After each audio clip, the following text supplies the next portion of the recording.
Okay, welcome to the next lecture. Today we're going to talk about tensor parallelism. So we're back to our DeepSeek v3 model, and abstractly you can think of DeepSeek as just basically you take your input, you tokenize it into an embedding, and then you run a bunch of layers of transformers, and then you calculate a norm, and then you do a linear layer, and you have your output. And so what tensor parallelism does is it changes the parameters of certain modules within your model to be DTensors. And so this way, you get the tensor parallelism kind of for free, as we'll see in the code. But like at a high level, basically for the token embeddings, we will end up sharding it by rows. For norm, we will end up sharding on the sequence dimension because you can do those in parallel. And then for the output linear layer, we shard the parameters by columns.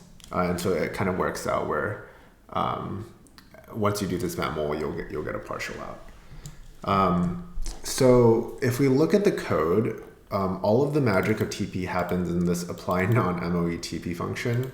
And you see that we call this parallelized module function again.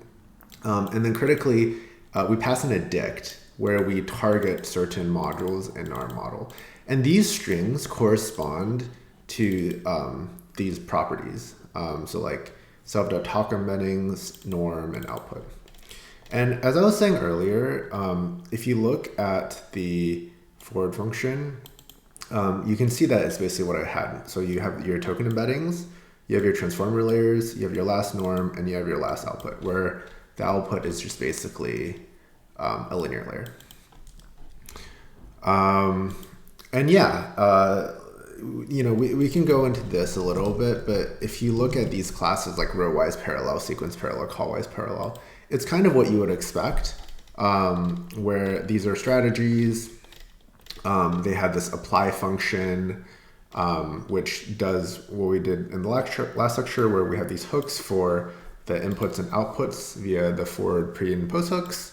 And then we have this partition function, which basically does the distribution of the DTensors for the parameters.